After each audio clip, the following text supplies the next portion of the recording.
Aujourd'hui, on va faire un sujet de halakha. Ça veut dire que la Torah elle est composée de beaucoup de choses. Il y a le sens littéral, le sens profond, le sens d'allusion, allusion, et le sod, c'est la Kabbale. Mais il y a aussi la halakha. La halakha, ça veut dire comment se conduire, comment faire. Je fais comme ci ou comme ça.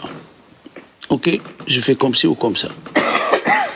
Je ne sais pas ce qu'il faut faire dans plusieurs cas où le Shulchan Aruch n'a pas tranché. Je m'explique.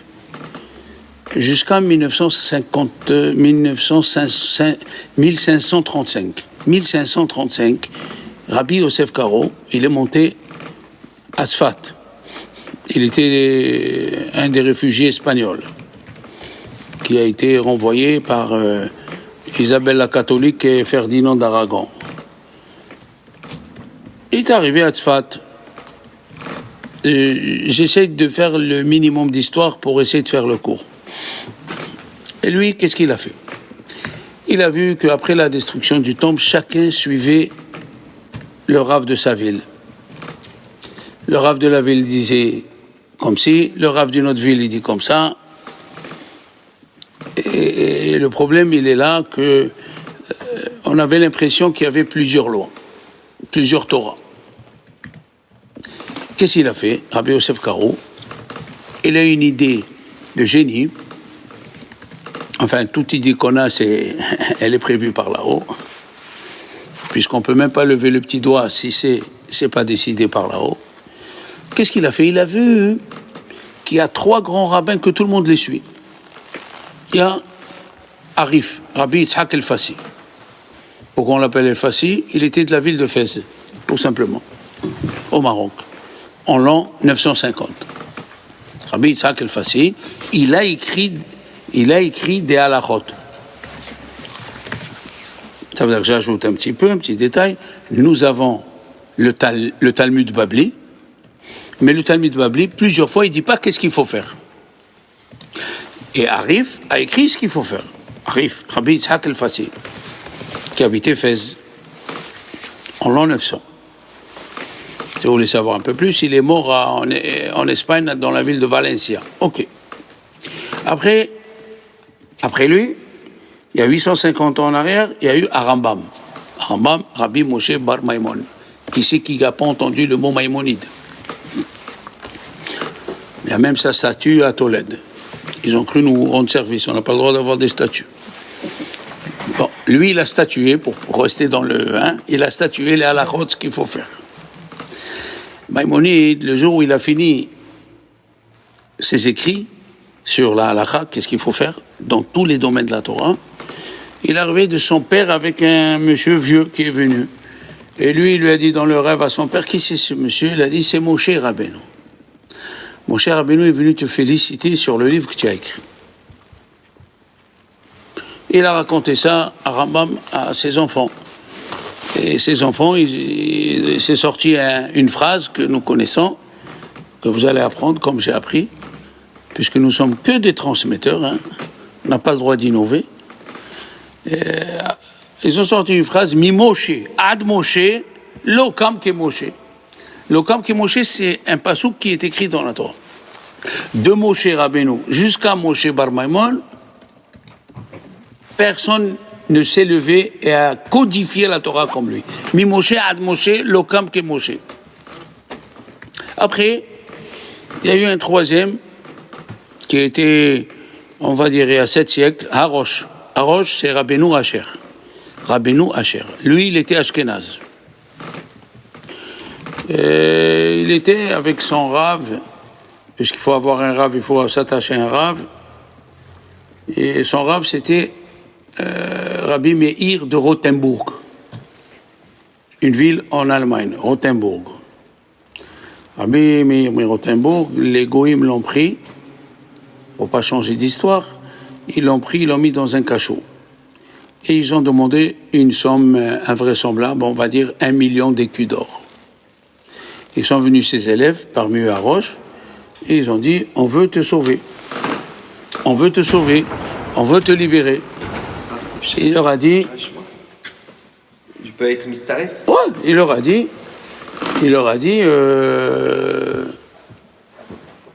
je veux pas que vous me sauvez. Alors Arosh, il a dit, comment vous voulez pas me sauver? Tu nous laisses pas te sauver, tu es notre ave. Il a dit, parce que la Mishnah, elle dit, on n'a pas le droit d'acheter un captif plus que ce qu'il vaut. Aujourd'hui, ils m'ont pris pour que vous leur donnez 1 million d'écus d'or. Demain, ils vont prendre un autre rabbin. Mais je vous donne un ordre de vous disperser. Qu'est-ce qui s'est passé? C'est ce qui s'est passé en Espagne. Le dernier grand rabbin que les Juifs espagnols ont suivi, c'était un rabbin ashkénaze qui s'appelait Arosh. D'où au Maroc, en Algérie, on a le Sefer Torah comme les Ashkénazes. Ça veut dire les Juifs tunisiens, ils l'ont debout, les Juifs libanais, ils l'ont debout, les Juifs d'Israël, ils ont le coffret de Sefer Torah. Nous, on l'a ouvert. Ça vient des Ashkénazes. On a beaucoup de coutumes qui sont venues de Arosh. Arosh, c'était le dernier des grands rabbins en Espagne. Il s'est sauvé en Espagne. Après, à Rashba, ils sont écrits, d'ailleurs, Arosh et Rashba, on va parler d'eux, ils se sont écrits entre eux, et ils ont pris la coutume de leur rave. Un élève, il doit suivre son rave. D'où nous avons la coutume en Algérie, au Maroc, on mange pas le riz. Ça vient d'un minhag ashkénaze. On se marie pas dans les 3 semaines du mois de juillet. C'est un minhag ashkénaze. Donc on a gardé certaines coutumes ashkénazes parce que le dernier grand rabbin était Arosh. Alors Rabbi Yosef Karo, quand il a fait son Shulchan Aruch, il a dit, moi je vais prendre ces 3 grands rabbins que tout le monde les suit. Quand il y a 2 rabbins qui pensent la même halakha, je fais comme eux. Ça veut dire, il y a Arosh, Arif et Arambam. Arosh, Arif et Arambam, c'est les 3 grands rabbins. Je suis la loi de la majorité. S'il y a 2 qui disent oui dans une halakha, ou 2 qui disent non dans une halakha, à plus forte raison, si c'est les 3 qui disent oui, ou les 3 ils disent non, je les suis. Maintenant, Rabbi Yosef Karo lui-même a écrit dans sa préface de son livre monumental, Rabbi Yosef Karo, il a envoyé à Livorno les pages chez Rabbi Menahem Azaria Mipano, qui était un juif, un grand rabbin italien qui était en Italie. Il lui a envoyé les écrits et lui, il imprimait. Alors, tous les juifs, nous suivons Rabbi Yosef Karo. Rabbi Yosef Karo, c'est celui qui a codifié le Shulchan Aruch, à part que dans la préface, il a écrit « S'il y a une coutume qui est avant moi, avant que mon livre, il y a une coutume, vous suivez la coutume. » Par exemple, le Tashbetz, qui était le Rashbatz plutôt, qui était Rabbi Shlomo ben Seror, qui était un grand rabbin en Algérie. Oui, il y a plus de 5 siècles et demi. Lui, il écrit que les petits, chez eux, ils jeûnent à Kippour à partir de l'âge de 7 ans. Le Shulchan Aruch dit, on ne jeûne pas avant 11 ans.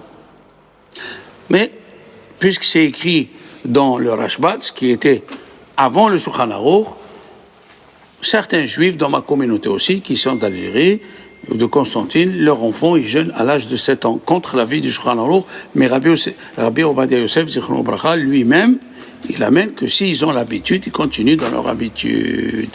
D'accord? Maintenant, Rabbi Yosef Karo, il a codifié le Shulchan Aruch. Hein? J'ai dit qu'aujourd'hui, on va parler de la halakha parce que c'est un domaine que, un jour ou l'autre, vous allez l'affronter. Il n'y a pas que la paracha, il n'y a pas que l'éthique, le moussar. Il faut savoir qu'est-ce qu'il faut faire dans certains cas où le Shulchan Aruch, il n'a pas décidé. Il n'a pas écrit ce qu'il faut faire. Alors nous avons une halakha, faut la savoir.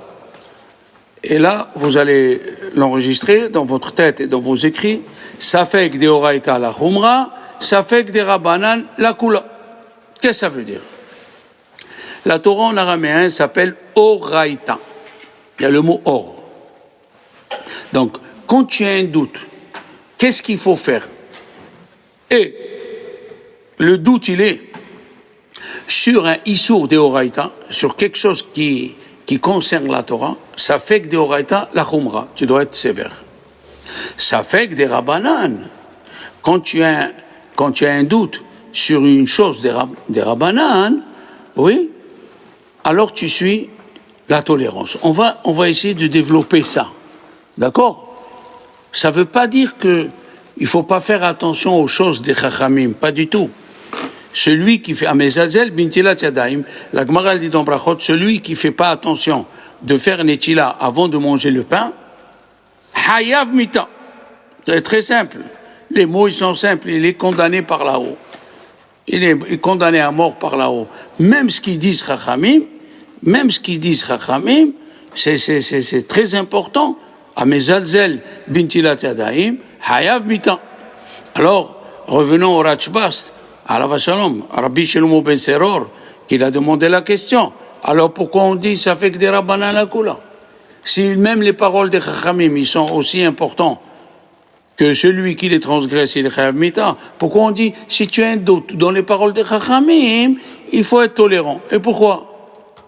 La réponse, elle est, parce que les Chachamim, rappelez-vous, quand ils ont fait une gezera, quand ils ont fait un arrêté, ils ont fait une gezera quand c'est vadaï, quand c'est sûr.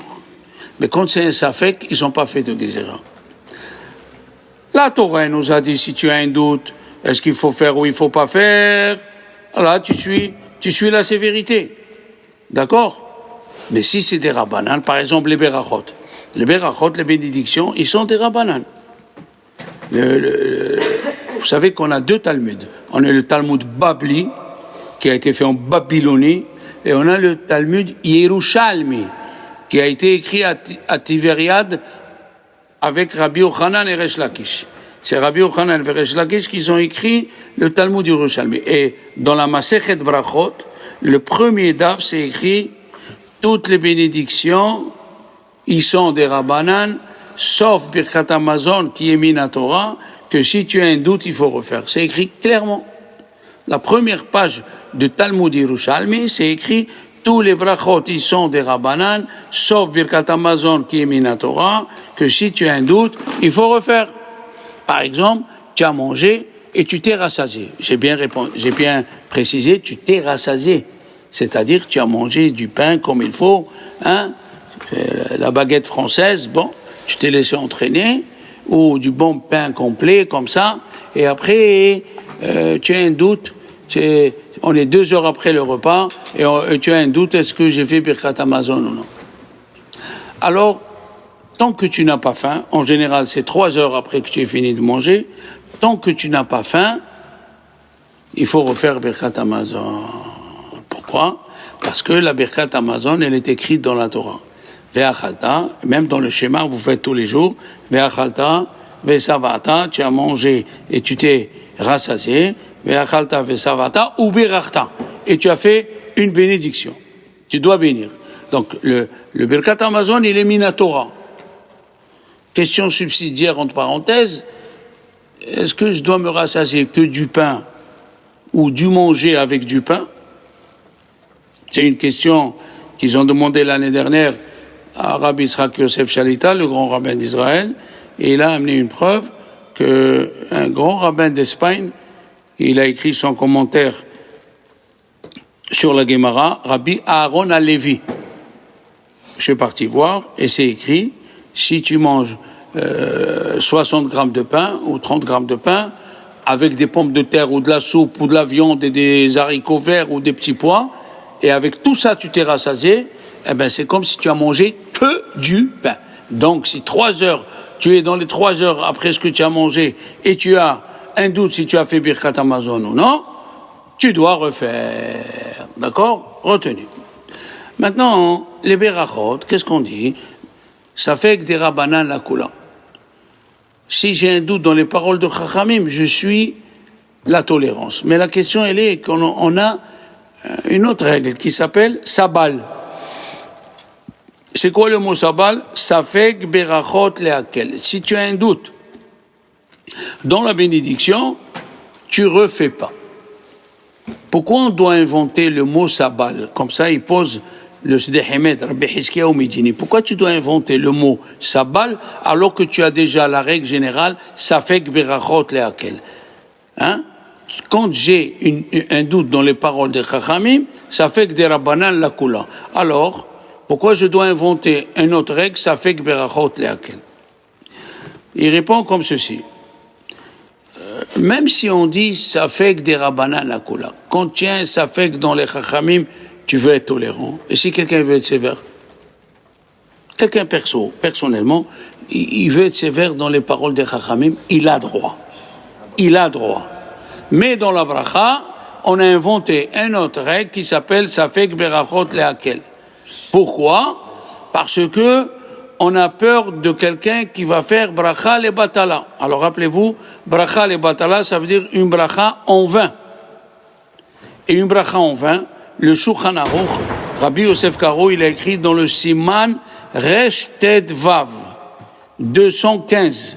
Dans le Shulchan Aruch, il a écrit tout celui qui fait une bracha qui n'a pas lieu d'être, il transgresse un issour d'Oraita.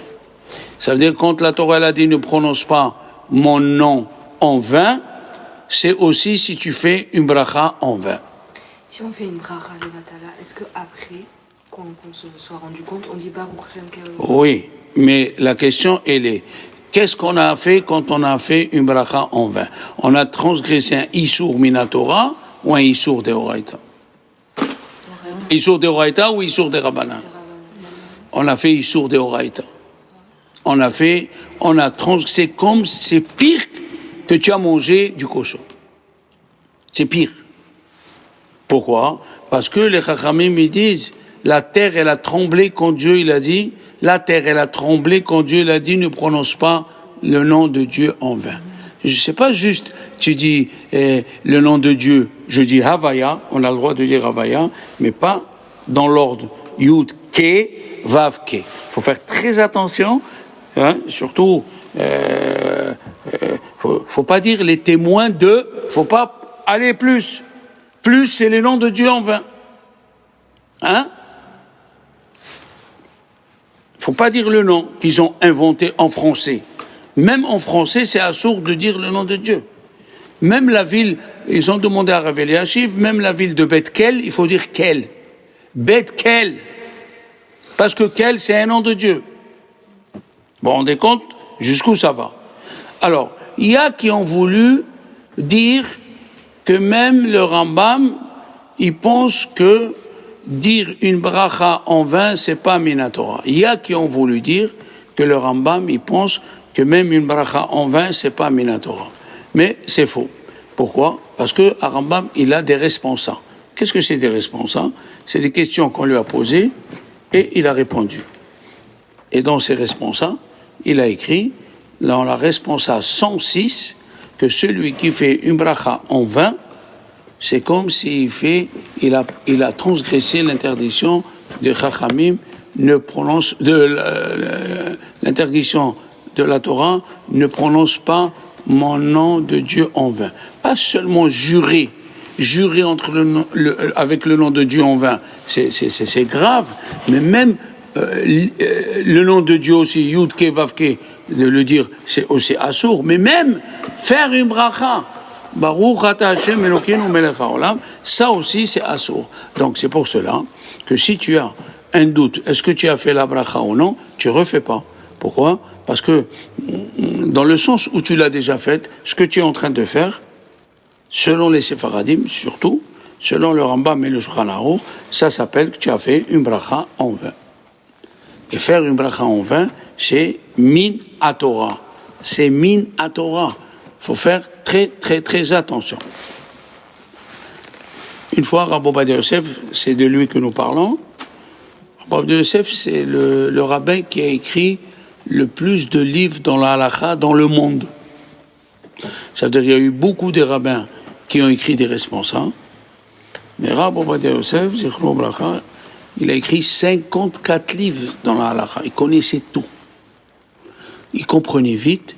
Il avait une mémoire phénoménale. Il y a 40 000 livres dans sa bibliothèque. Ils ont compté.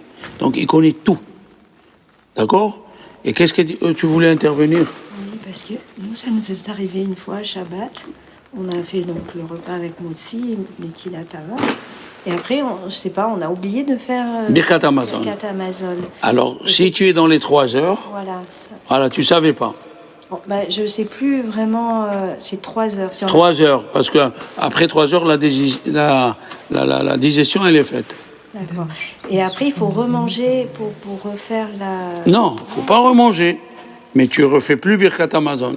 Au-delà de 3 heures. Voilà. J'attendais une question de votre part. Peut-être vous l'ignorez. Birkat Hamazon, elle est composée de 4 bénédictions. Hein? Vous n'avez pas fait attention. Alors sachez que les 3 premières, ils sont Minatora. Et la 4e, elle est des Rabbanan. Birkat Hamazon est composée de 4 bénédictions. Les 3 premières sont Minatora. Et la 4e, elle est des Rabbanan. Et la halakha, elle est, si tu as un doute, si tu as fait Birkat Hamazon ou non, tu ne refais que les 3 premières. Vous voyez combien de halakha on apprend? Tu ne refais que les 3 premières et pas la 4e. On continue. Alors attention, c'est là où ça commence le cours. Hein. Ça, c'est une préface. La Gemara, dans Berachot, vous savez, le chasse, ça veut dire, on appelle le chasse tout le Talmud Babli. Pourquoi on l'appelle chasse? Parce que Shin, c'est Shishim, et Samer, Sefarim. Il y a 60 traités. Shishim, Sefarim, 60 traités. Tu prends le mot Shin et le mot Samer, ça veut dire chasse. D'accord?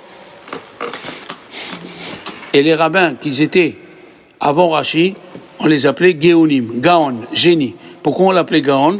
Parce que le mot Gaon, la Gemataria, c'est 60. Ils connaissaient les 60 traités par cœur. Ça, c'est chemin faisant. Maintenant, qu'est-ce que dit la Gemara dans Berachot?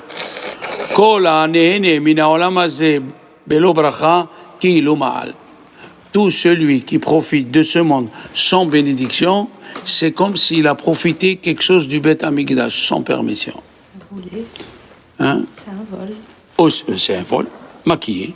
Tout celui qui a profité de ce monde sans bénédiction, c'est comme s'il a fait un détournement. Voilà le mot ma'al. Mais là, c'est détournement. Si tu as pris, tu habitais à côté de Jérusalem, et tu as pris un marteau, et tu as travaillé avec, tu as cassé des chambres à la maison, tu as placé des cadres,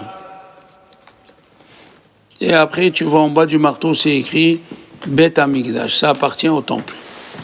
Qu'est-ce qu'il faut faire? La Torah nous dit, tu dois payer la location d'un marteau dans la journée. Je ne sais pas combien ça coûte. La location, on va dire 15 €, plus un 5e que tu dois donner au Beth Amikdash, plus un Korban Meila, plus tu dois amener un sacrifice de détournation. Tu as détourné quelque chose qui appartient à Dieu pour toi.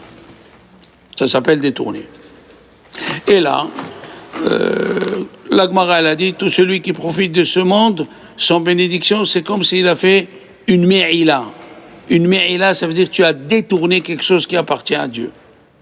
Et nous avons 2 grands rabbins. Un, il s'appelle Rabbeinu Yonah, et un, il s'appelle le Meiri. Alors, j'explique. Rabbeinu Yonah vivait à Gérone, en Espagne, en 1100. Le Meiri vivait à Montpellier il y a 6 siècles. Et eux, ils disent, même que c'est écrit dans la Gemara, qu'ilou, comme s'il a fait un détournement, il a dit non, il a fait un détournement. Et si c'était au Beth Amikdash, il aurait dû amener un korban. Bon, mais s'il fait Teshuvah, Dieu il pardonne, c'est sûr. Comment on le sait? Parce que David Ameller, tout le Teilim qu'il a dit, c'est inspiré de Dieu.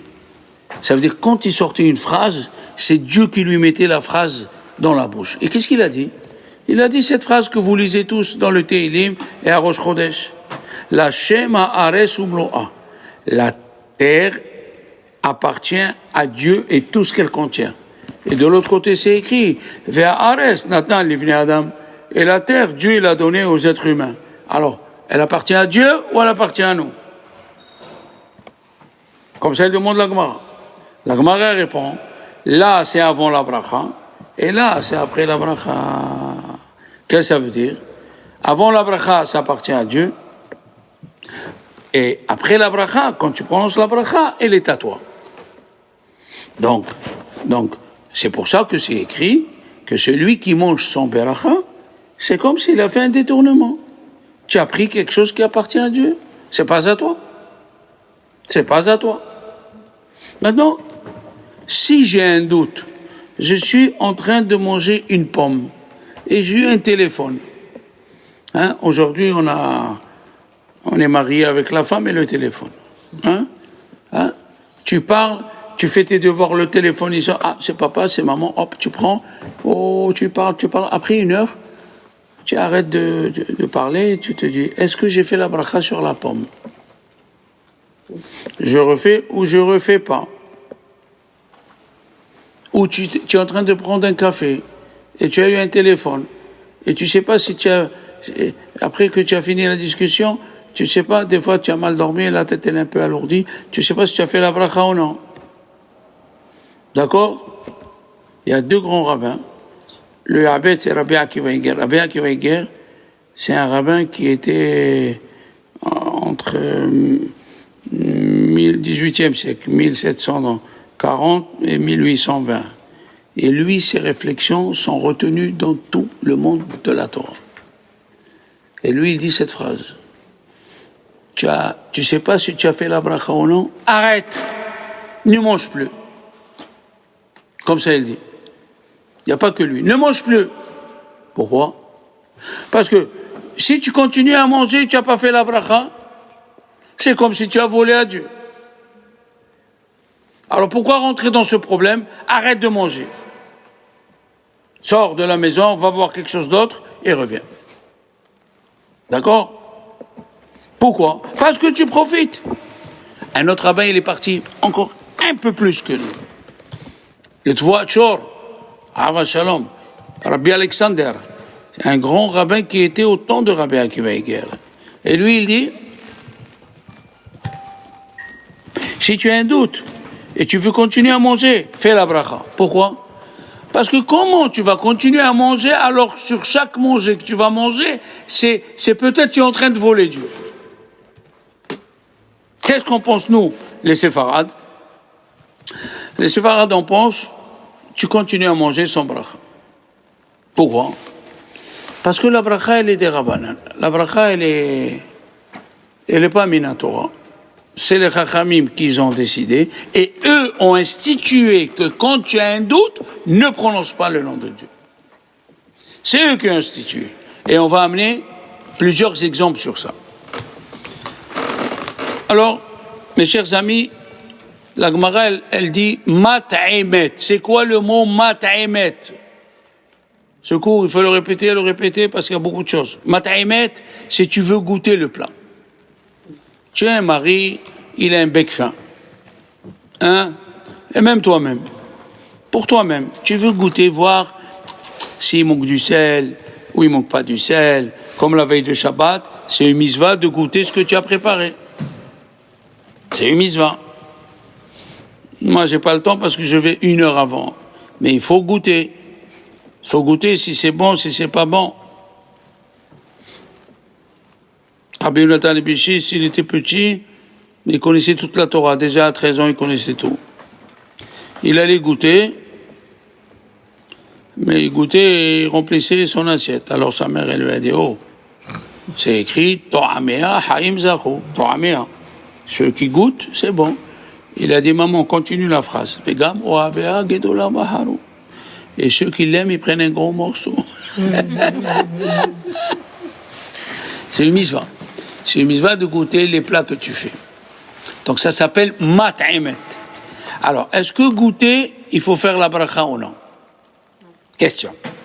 Rabbeinu Hananel, écoutez bien, Rabbeinu Hananel sur la Gemara, il a dit, quand la Gemara elle a dit goûter, alors qui c'est Rabbeinu Hananel? Il y a 9 siècles et demi, il est enterré à côté de Tunis, à Kérouan. Il y a 3 grands géonymes qui sont enterrés à Kérouan, et les Arabes, ils pensent que c'est leur saint à eux. Il y a 3 grands rabbins qui sont à nous. Il y a Rabbeinu Hananel, Rabbeinu Moshe, et le 3e, on ne connaît pas son nom. C'est quoi ça? C'est 3 rabbins qui descendaient de Babylonie en Égypte. Et dans le chemin, c'est Dieu qui a fait ça, c'est le Rida qui raconte, c'est Dieu qui a fait qu'ils ont été pris en captivité. Et la communauté de Tunis a versé beaucoup d'argent pour les libérer. Ils les ont libérés et ces 3 grands rabbins ont diffusé la Torah. Puisque très simplement, on a parlé de Harif, Rabbi Yitzhak el-Fassi de Fès. Eh bien, son Rav, c'est Rabbeinu Hananel. Ils ont diffusé la Torah dans tout le Maghreb. Et Rabbeinu Moshe a diffusé la Torah en Italie. Il n'y avait rien en Italie. Donc c'est des géonymes que Dieu a sauvés pour diffuser la Torah. Rabbeinu Hananel, c'est le premier commentateur du Talmud, avant Rashi. Nous avons ses écrits, et lui il dit, quand la Gemara elle dit que tu goûtes sans bracha, alors je viens de vous dire une nouveauté, si tu goûtes, c'est sans bracha, c'est que tu n'avales pas ce que tu as goûté, tu le rejettes. D'accord? Tu n'avales pas. Mais si tu as mangé 27 grammes, là, c'est pas tu goûtes. Ça s'appelle pas goûter, là. Là, ça s'appelle tu manges. Là, il faut faire la bracha. D'accord? Le Shulchan Aruch, Rabbi Yosef Karo, qu'est-ce qu'il écrit? Il a dit, celui qui goûte et il avale, il fait pas la bracha jusqu'à Kazaït. Même s'il avale. Pourquoi?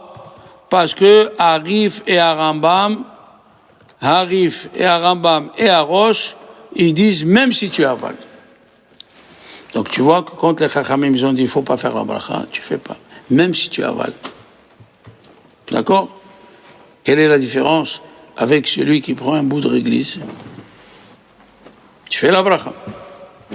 Quelle est la différence avec celui qui prend un chewing-gum? Tu fais la bracha. Et pourquoi ici celui qui goûte il ne fait pas la bracha?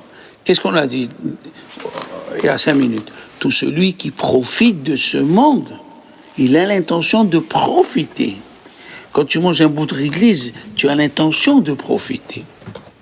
Puisque tu as l'intention de profiter, alors même si c'est un bout de réglisse, tu fais la bracha. D'accord? Pardon.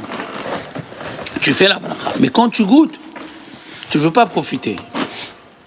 Tu veux voir si le plat il est bon.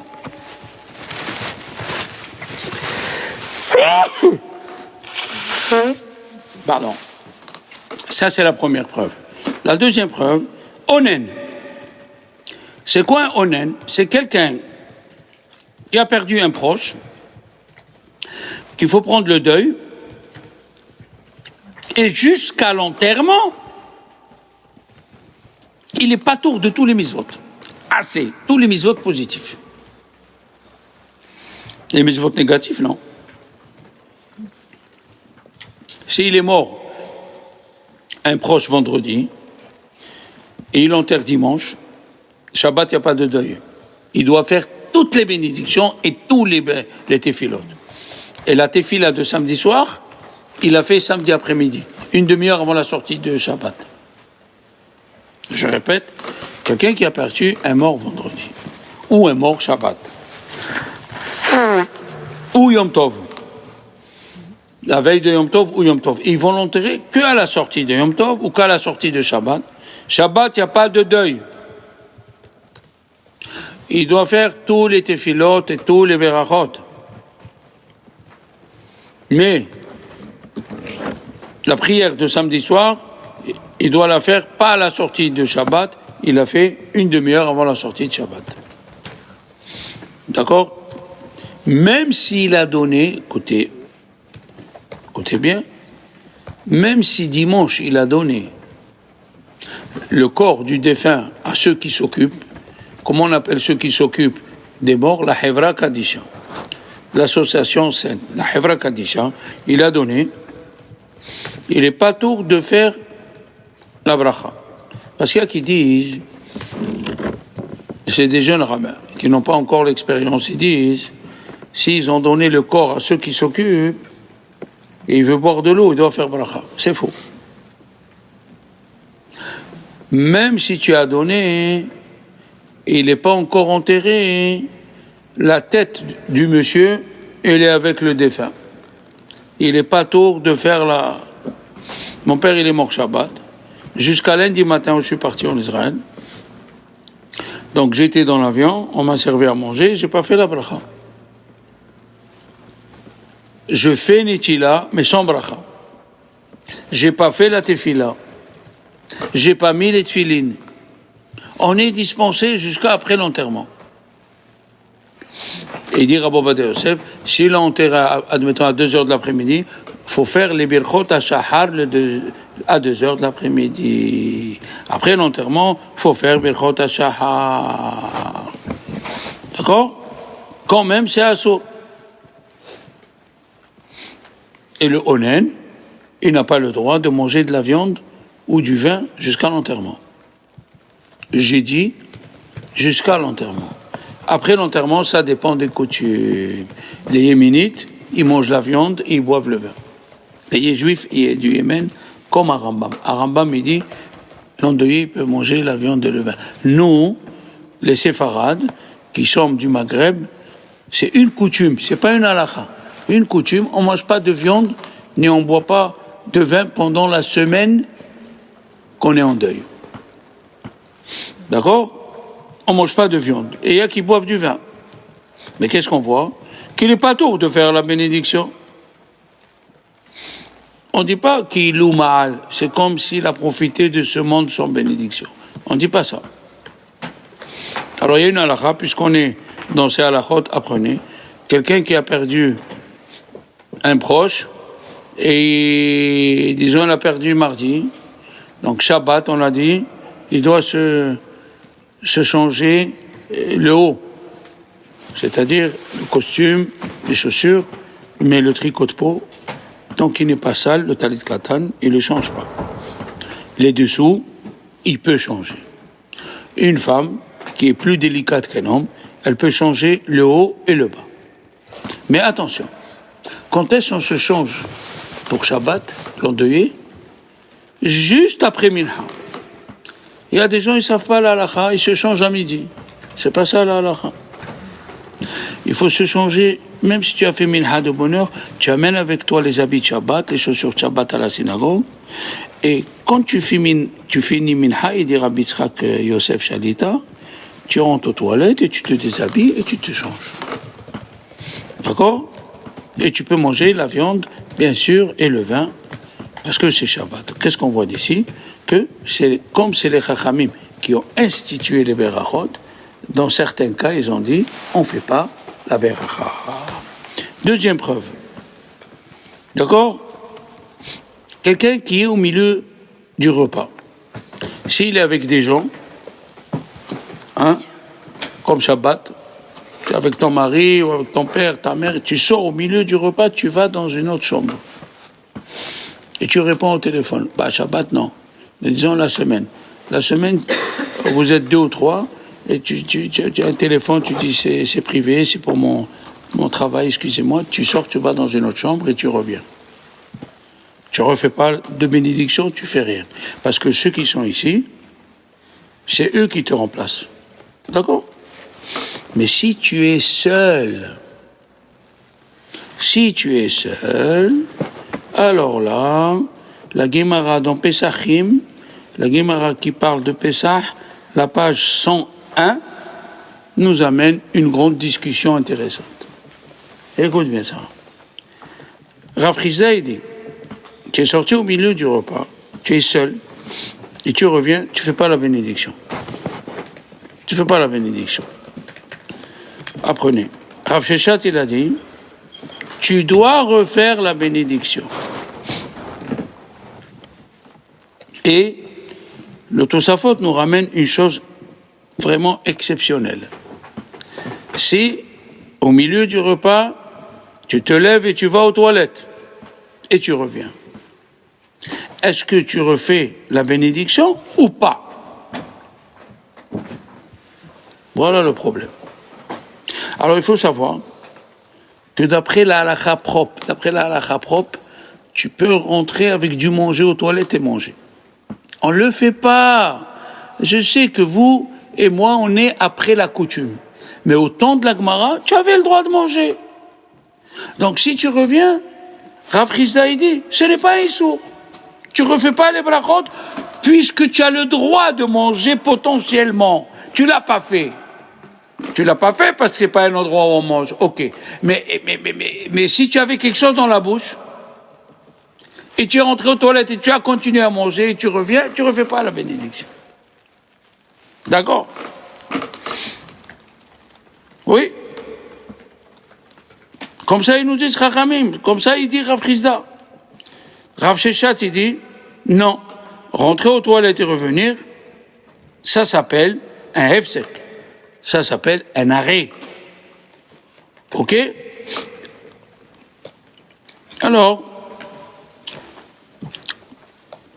vous devez savoir que ça va vous arriver. Est-ce que dans le mikvé, on peut faire une bracha?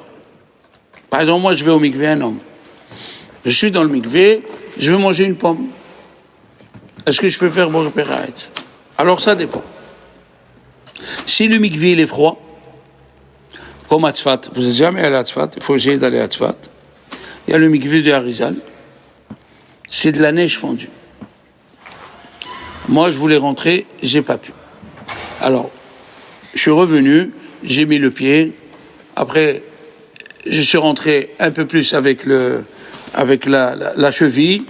Après la cheville, j'ai pas pu. Alors, il m'a dit, un monsieur qui était là-bas, il m'a dit, excuse-moi, tu n'es pas d'Eretz Israël. Je dis, non, je ne suis pas d'Eretz Israël. Il me dit, on ne rentre pas au mikvé comme ça. Je dis, comment il faut rentrer au mikvé? Il me dit, je vais te montrer. Il est rentré d'un seul coup. Et il m'a dit, c'est comme ça qu'on rentre, si tu fais petit à petit. J'ai dit, c'est pour m'habituer. Il a dit, non. Ici, il faut rentrer d'un seul coup. Je suis rentré d'un seul coup, j'ai fait que trois mikvés. 1, 2, 3, je suis sorti. Alors là-bas, le mikvé d'Arizal qui est froid, tu peux te couvrir et faire une bracha parce que c'est froid.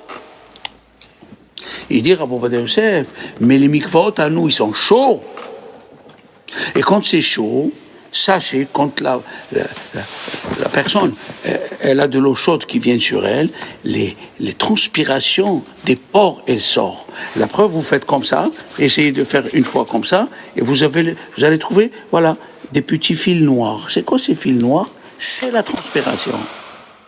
Donc, dans le mikvé qui est chaud, il dit Rabbi Ovadia Yosef, une femme, elle ne peut pas faire la bracha. Un homme, même s'il est dans le mikvé, il ne peut pas faire la bracha sur une pomme. Il faut faire la bracha dans le couloir. Il faut faire la bracha dans le couloir, couverte, bien sûr, ou un homme couvert, bien sûr, parce que c'est chaud. C'est chaud. Alors ils sont venus chez Rabbi Ovadia Yosef, ils lui ont dit, mais aujourd'hui, il y a les filtres, pas filtres, ça filtre l'air, ça filtre l'eau. Il a dit, non monsieur, tant que c'est chaud, on ne peut pas prononcer une bracha là-bas. Ok? Alors maintenant, c'est la transpiration. La transpiration nous cause qu'on ne peut pas faire une bracha. Est-ce qu'on peut faire une bracha en maillot?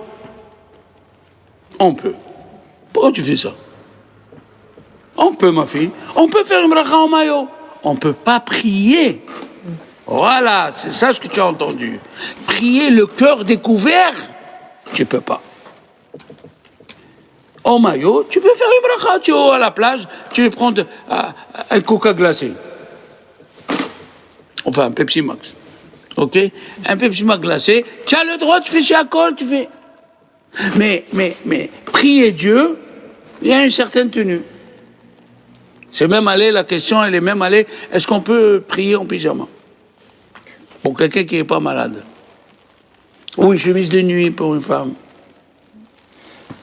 On peut, mais certains ils disent. Le Rav Halki, c'est le Bracha de la Yeshiva d'Aix-les-Bains, il s'est levé au milieu de la nuit pour aller faire ses petits besoins.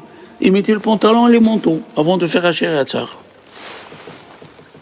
C'est une marque de crainte de Dieu. Je ne sais pas si tout le monde le fait, comme on l'a dit la semaine dernière, quand on dit Derech Eretz Kadma la Torah, c'est pas juste devant les gens, c'est même chez toi seul à minuit, tu as soif. Est-ce que tu bois de la bouteille ou tu verses dans un verre d'eau? C'est une autre façon de vivre. La Torah, elle nous apprend à être noble, à pas dédaigner son corps. Qu'est-ce qui me voit? Non, pas du tout. La Gemara dit, celui qui mange dans la rue, le chien, il est mieux que lui. Le chien, il est mieux que lui. Il faut faire attention au corps que Dieu t'a donné. Et Hillel, la veille de Shabbat, il disait, je vais aller faire une mitzvah avant d'aller se laver. Alors, un monsieur lui a dit, quelle mitzvah? Il lui a dit, je vais aller me laver. Le corps que Dieu m'a donné, il faut le laver avec l'eau chaude. D'accord? Ça sent cramé. Exactement. Alors lui, Rabbi Ovadia Yosef, bien sûr, il n'est pas d'accord à ce qu'on fasse des brachot dans un mikvé qui est chaud. On n'a pas le droit.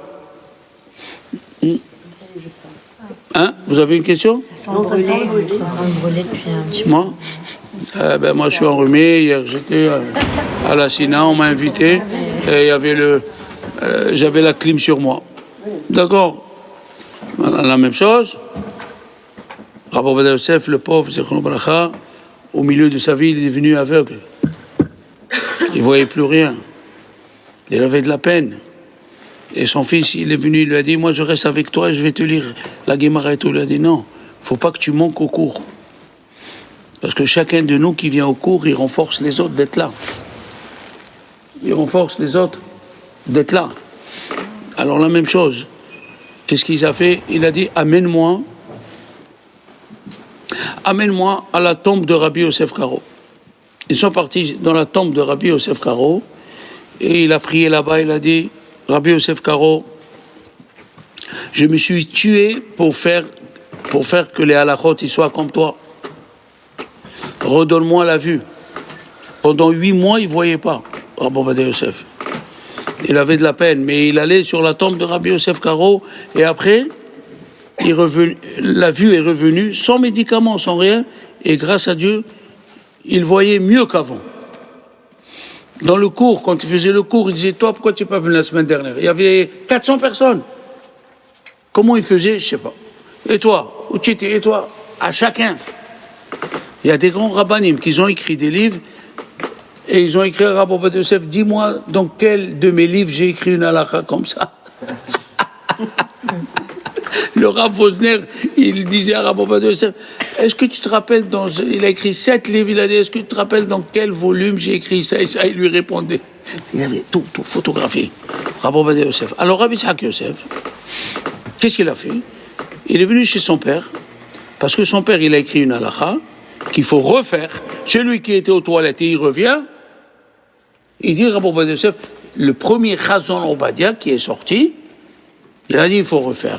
Et Rabbi Yitzhak Yosef, hier dans le cours, il lui a ramené le Ramban dans la Gemara de Psahim, Daf Kaf Dalet, où c'est écrit clairement que celui qui rentre aux toilettes et il revient, puisque c'est un endroit qui n'est pas apte à manger, comme vous avez fait la grimace au début, mais il faut parler de ça aussi.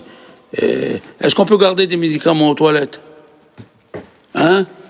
Non, tu as raison, oui, non, faut pas garder, parce qu'il y a l'esprit d'impureté, comme ça il dit Rabbi Ovadia Yosef. Et dans la salle de bain, oui, s'il n'y a pas de bidet ni de toilette. S'il y a un bidet ou une toilette, il faut faire très attention. Quand tu arrives en Israël, dans les hôtels en Israël, il y a le toilette dans la salle de bain. C'est un problème. Quand c'est passager, comme dans l'avion, quand c'est passager, on se lave les mains et on fait la bracha dehors. Et même ça, c'est pas tout le monde qui est d'accord, il demande de l'eau et il se lave les doigts assis. Moi, quand j'arrive, je dis personnellement, quand j'arrive en Israël, la première des choses, je vais acheter 6 bouteilles d'eau que je mets au dehors du toilette avec une grande serviette. Et ma femme et moi, on rentre aux toilettes, et on se lave aux toilettes, on sort et on se relave. Et si la chambre elle a un balcon, on met au balcon et on se relave. C'est un problème. C'est un problème halachique. Tu dis passager, mais si tu restes 15 jours à l'hôtel, c'est plus passager. Il faut faire très attention. Les lumières de Shabbat aussi. L'hôtel ne permet pas d'allumer dans les hôtels, dans la chambre. Qu'est-ce qu'il faut? Rabbi Yitzhak Yosef, il a dit, tu allumes le toilette. Avant d'allumer le toilette, tu fais la bracha. Ou, chose que l'hôtel accepte, tu allumes des lumières en LED. Le LED, moi j'ai un appareil comme ça, il y a 2 lumières, elle fait la bracha, ma femme, elle allume. tranquille. Hanouka, c'est un problème. Parce que allumer en bas, dans le hall de l'hôtel, Rabbi Yitzhak Yosef, il a dit, on n'est acquitté ni d'après les Sfarad, ni d'après les Ashkenaz. Qu'est-ce qu'il faut faire? Si tu as un balcon dans ta chambre, tu allumes au balcon et tu restes une demi-heure assis. Si tu es devant les lumières, l'hôtel, il ferme les yeux. Tu n'as pas de balcon, tu le mets sur la table de nuit de l'hôtel et tu restes une demi-heure devant. Sinon, tu n'as pas le droit d'allumer et de partir. C'est interdit. Et là, tu rentres dans des problèmes. Il faut connaître tout ça. Quand tu es à l'hôtel, dans la chambre, il y a un voyant quand la chambre elle est vide ou elle est pleine. Parce que des fois, tu laisses la lumière, eux, ils ont la cellule. Quand il n'y a personne qui bouge, après 10 minutes, ça s'éteint les lumières. Alors, pour Shabbat, il faut mettre du mouchoir en papier dessus. Détecteur de personnes. Pour pas que tu causes à ce que ça allume ou ça s'éteint. Il y a beaucoup de halachot pour l'hôtel et tout. En attendant, voilà là, il lui a montré ça à Rabbi Ovadia Yosef, et Rabbi Ovadia Yosef, il a changé d'avis. Donc il a dit, celui qui va aux toilettes et il revient, même s'il est seul, Rabbeinu Moshe Bar Nachman, le Ramban, il dit, il ne faut pas refaire la bracha.